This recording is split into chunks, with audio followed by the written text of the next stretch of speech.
Suswagatam. Jnana Yoga is very similar to modern science. Modern science, which started 400 years back in western part of our globe, initiated by Newton and Descartes, had the goal to search for reality. Is there a fundamental reality from where this whole creation has come for the search? And the scientific methodology was developed by the process of formation of a hypothesis, designing the experiment, conducting the experiment, measuring all the parameters, and repeatedly doing that again and again. And if all the results come the same, then you have the inference. Then becomes the truth. This was the methodology developed. Similarly, in Jnana Yoga also, you can see in the schematic that we have these steps: Shravana, Manana, Nididhyasana, and the Jnana. Shravana is hearing. So, you read a book, a Shastra, or watch a video, or hear a lecture, or through an interaction, and by any way you try to have the hypothesis understood. Then you start thinking about it. You start questioning. How is it possible? What is the hypothesis done? That you are not just a body. It is only one part. You have got another 4 bodies. Then you start questioning, how can I believe this? So where is the proof that it exists? Can you show that?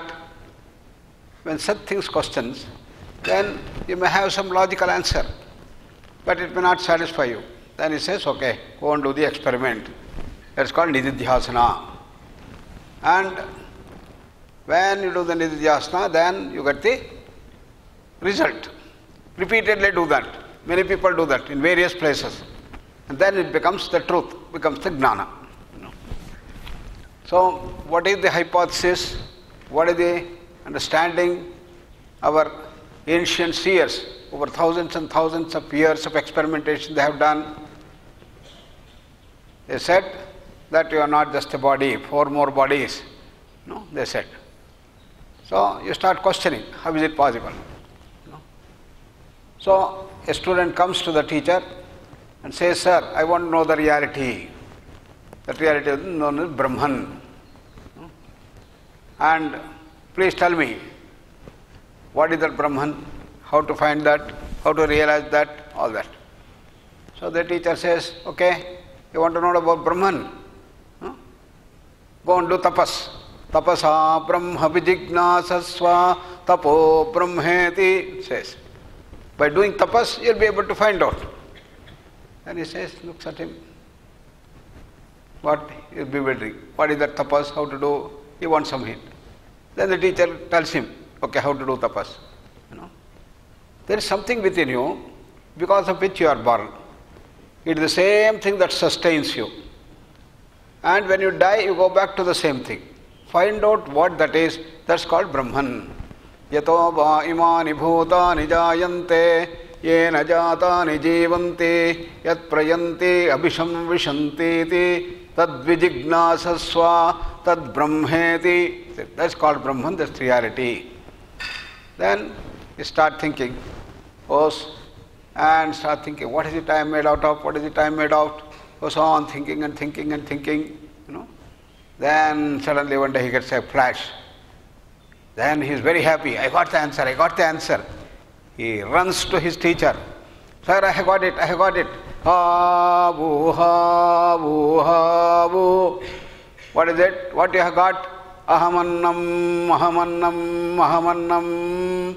I am nothing but this anna, the matter, the food I take. Why? Look at this body, what is made out of? Atoms, molecules, all. And what sustains me? The food I eat, again made of matter. And when I die, what happens? I go back to ashes. Again it is matter, it's anna. So I conclude, sir. No? Then what did you find? He said, teacher, Annadhyeva kalvimani bhutani jayante. The whole creation has been developed out of matter. Look at the body, look at everything. Everything is matter, matter. Anne najata nijivanti. The food that I take is the one that sustains me. Annam prayanti avisam vishanti. So when I die, I go back to the anna. Tad vijignasaswam. That Vignaya, having understood that, he comes to his teacher and tells, sir, whether I am right. The teacher says, very good, my dear boy. Go ahead. And you have to go deeper. Find out the next deeper reality. This is what happens in science, There is a chemistry professor, He told the student that hydrogen and oxygen put together, H2O, it becomes water. And the students comes and says, how is it possible, sir? Hydrogen is a gas, oxygen is a gas, how you put them together? How can you get water? Water is this thing, fluid. Then he says, okay, go and do experiment. So he goes, brings hydrogen, brings oxygen, put them together, then no water comes. So he comes back to the teacher, sir, what you said is wrong. What I said is right. When I put hydrogen, oxygen, I get only gas. I don't get water. Then he asked, how much of hydrogen, how much of oxygen did H2O? I said, oh, I did not do this thing. Okay, now he goes and measures. He learns the art of measuring this thing. And 1 unit of hydrogen, 1 unit of oxygen, 2 units of hydrogen, puts them together. Again he doesn't get. Again he comes back. Sir, I did exactly 2 units of hydrogen, 1 unit of oxygen, but no water. Then how did you put them together? It is not mechanical mixing. You have to combine them electrolytically. You must have an anode, you must have a cathode, and you must have this thing. Oh, then he goes and learns the whole science of electricity, voltage, current, anode, cathode, positive, negative, and how much to give, power, everything he learns, and start doing that. Then hydrogen and oxygen, then he gets drops of water. Then he is thrilled. I got it. So this is the whole process in science, and same thing here also. So when he got this answer that I am Anna, he said, go on further, find out. Tapasa brahma vijignasasva tapo brahmeti. And then he was thinking. He thought, food I take is the entire thing, matter is ultimate, Then he thinks of 2 persons lying down on the ground. One person is doing nice shavasana, another person is dead, What is the difference between the two? Matter is there in both, But there is something extra here. What is that extra? Prano brahmeti vyajanat. Here there is prana, there is life, here there is no life. So he says prana is important. Therefore he comes again with a thrill. Sir, I got the answer. What I said was not true, that is not only matter, but the prana, life should be there. Prano brahmeti vyajanat. So this is where we stand today in modern science. We have understood everything about the physical world. And then, having understood everything is nothing but matter, made of molecules, made out of atoms made of protons, neutrons, electrons, fundamental particles. What are they all made out of? Packets of energy called quarks, energy. So everything is nothing but energy. We understood. And we also understood the laws that govern them, Newton's laws of motion, and quantum mechanics, and theory of relativity. All that we understood. Having understood, then what's happening to science? We are going beyond the physical. To understand what is that we call as prana, what characterizes these living systems. What we have done is everything is physical system. What characterizes that living system? Energy, again, is it energy? What is the difference between energy and that prana? We know that in biological system, in living systems, there is the creation, that is locomotion. It can move by itself. It can reproduce itself. This is the feature. Whereas energy is mechanical. If you want to move the energy, you must have something else to move. Therefore, now we are moving in that stage, that's where science starts. Still we don't know the laws of what is that prana, how does it work, what is that we call as prana, where does it exist, where does it come, So, there was a student who comes and asks the teacher, "Sir, I have a question." "Yes, what is the question?"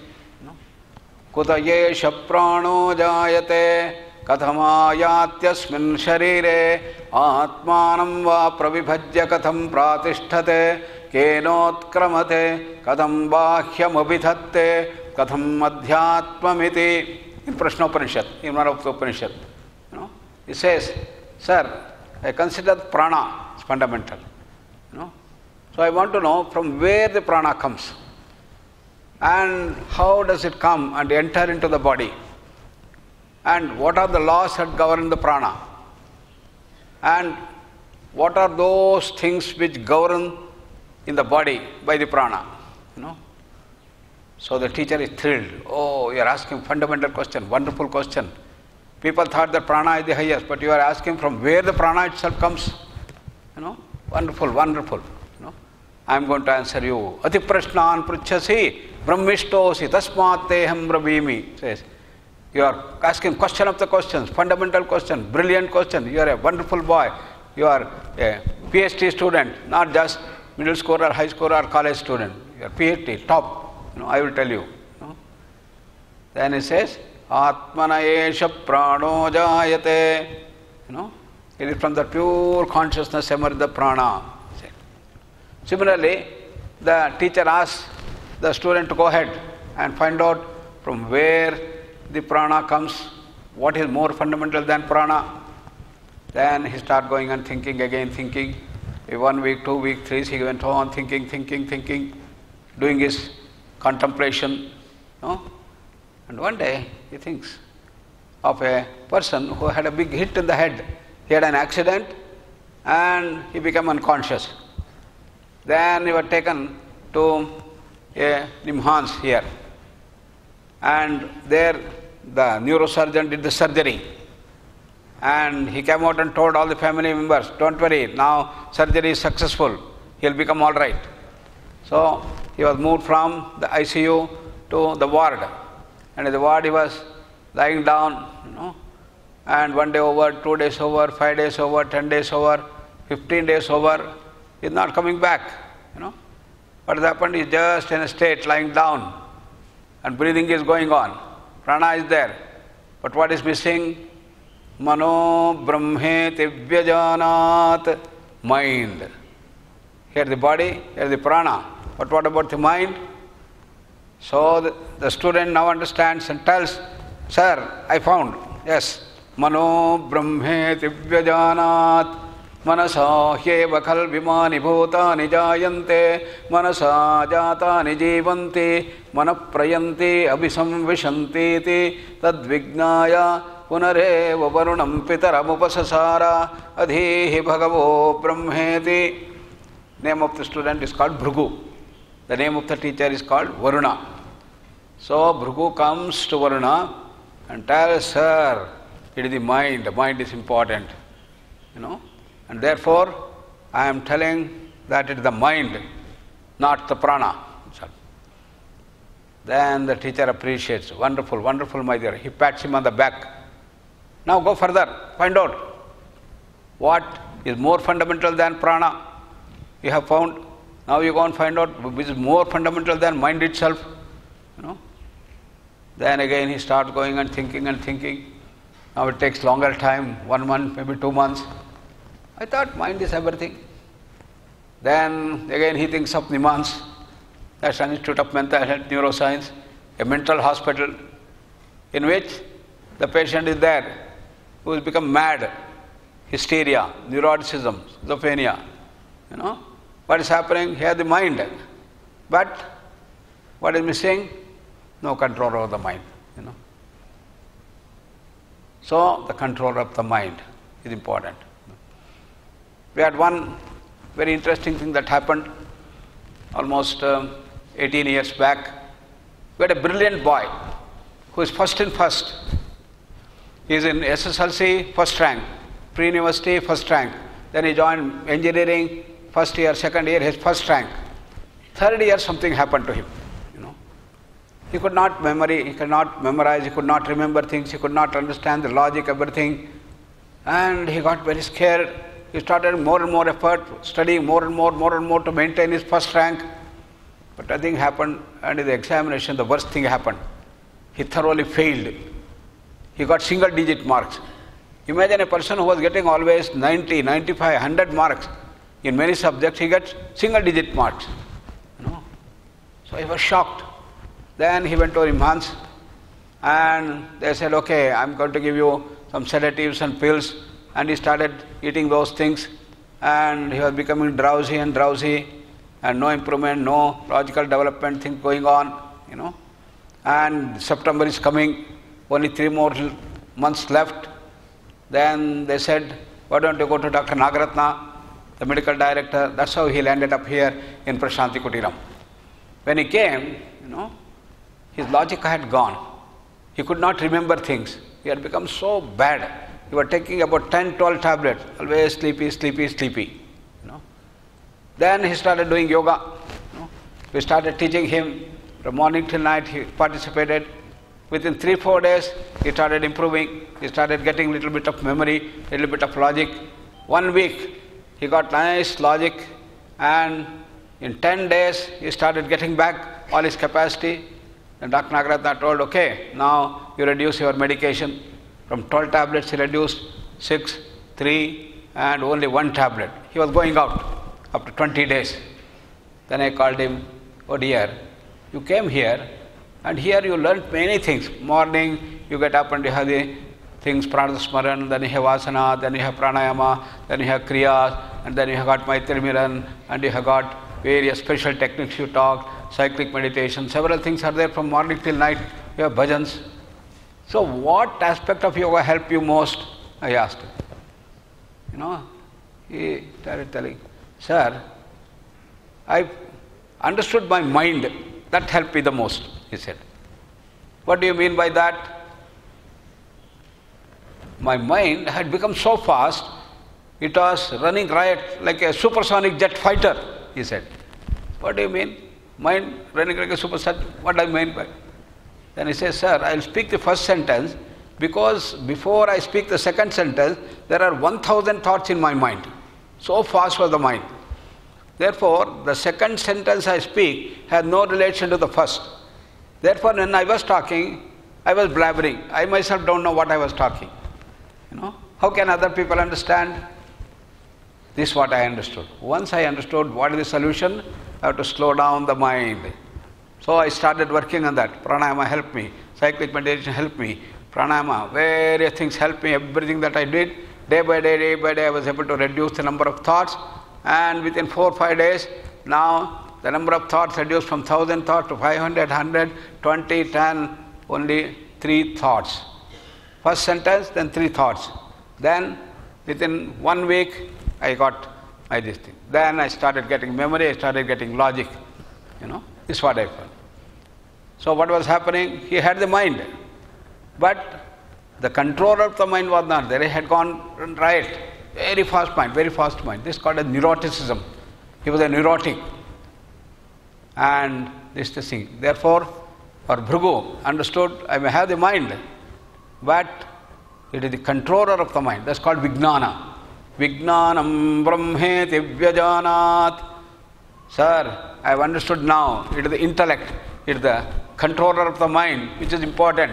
Therefore, that is more fundamental. Therefore, Vijnana is Brahma. Vijnanam is reality. What do you say?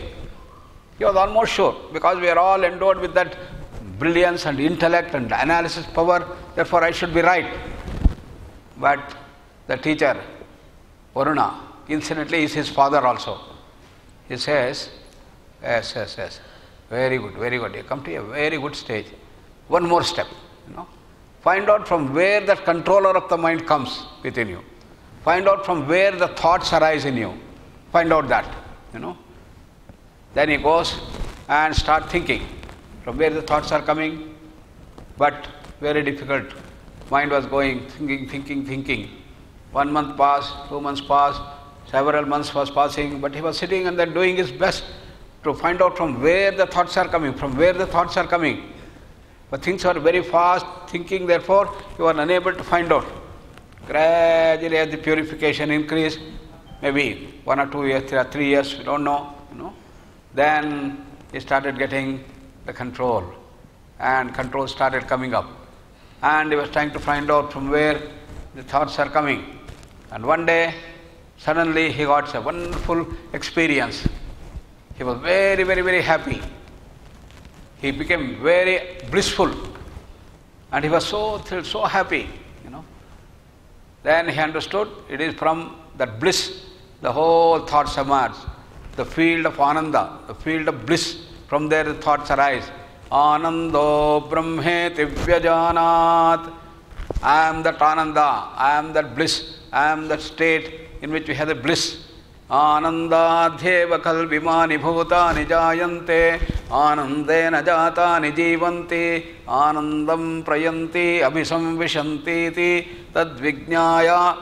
Having understood, it's from the Ananda that we all get the different thoughts, we are all born, and it's the Ananda that sustains us. When you go back to the Ananda, then something different happened. He did not come to his teacher, his father. What did he do? He sat there in the deep samadhi. Saparame vyoman pratisthita. In that all-pervasive blissful silence, he stayed in the field of silence, from where the thoughts would occasionally come. Sometimes he go. He stayed in that state of samadhi called as the silence, deep silence, the blissful silence. That's known as the Anandamaya Kosha. This time what is happening? This side, his father was thinking, what happened to my son? Such a long time he has not come. So he started searching. So the teacher went searching for the student. And then he finds the students there. What is he doing? He is sitting in the deep silence, in the blissful thing. Bliss was coming out. He was so silent, so calm. Tripta sthiti, ananda sthiti. Bliss was coming out of it. And the teacher understood, yes, now he has reached. The question is, why did he not come back to the teacher to report? Each time earlier, he had a doubt whether he is right or not. But this time he had no doubt. Why? He had transcended the mind, he has gone into that silence. When the mind becomes silent, when you transcend the thoughts, how can you have questions? Supposing you are in sleep, not dream state, dreamless sleep, called sushupti. Can you have questions there? When you are sleeping nicely, can you have questions? So he did not have any questions. So what he said is, when you go into the deep state of Anandamaya Kosha, vidyate hrudaya grantihi, chidyante sarva samshayaha, kshiyante chasya karmani, tasmin drushte paravare, he said, that Upanishad. And when you go into that state, all your doubts will vanish, and you are in the state of wonderful, blissful presence, and this he understood. So what did he understand? I am not this body, I am not this Annamaya Kosha alone. Then we have the Pranamaya Kosha, Manomaya Kosha, Vijnanamaya Kosha, Anandamaya Kosha. These are the 5 layers he understood. And a transformation took place. And then ultimately he understands that all these things, koshas, are also bondages here to go beyond. They are the pure consciousness. Therefore, this is how the Nididhyasana took him to the Gnana Sthiti, that I am Ananda. So, to be happy all the time is our birthright. Therefore, what is the conclusion? Conclusion, you should be happy all the time, you should be happy, happy, happy, full of Ananda Sthiti. So let us contemplate on these thoughts. Come and sit relaxed. Relax all parts of the body from toes to head. Beautiful smile on the face. Take a deep breath and slowly breathe out.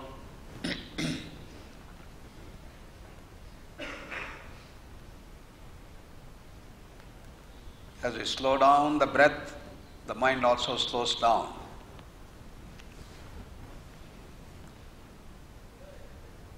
This is what our student found. When he went back, that year he got 90%, and in the final year he got first rank. He continues his cyclic meditation, silencing the mind. Observe the thoughts. The thoughts are coming and going. You are just observing from where the thoughts are coming.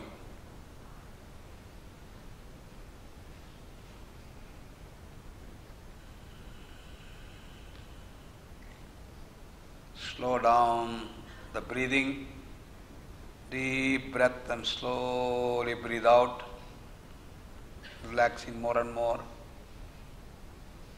Then the thoughts also slow down. Now you can see clearly. The first thought comes, goes away.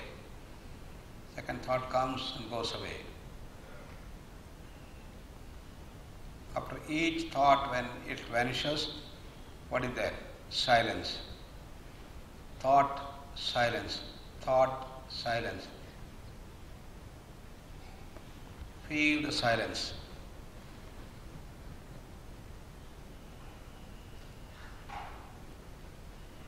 As we go a little deeper, we understand that silence was there, it is there, and will be there. In the field of silence, the thoughts come and go, come and go. Like clouds come and go in the sky, thoughts come and go in this vast field of silence. It's called the sky of the mind, called Chitta Akasha. Outside we have Vahyakasha, external space, external sky. This is internal.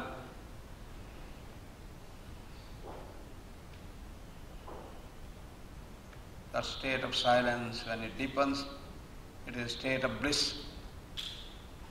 Silence is bliss. Bliss is peace. Peace is what we have to achieve.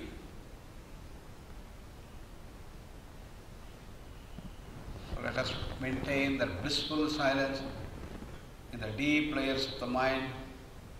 Anchor yourselves in the state of bliss. And let us spread the fragrance of that bliss and love to everyone throughout the day. Come to Namaskara Mudra. Asato Sadgamaya Tamaso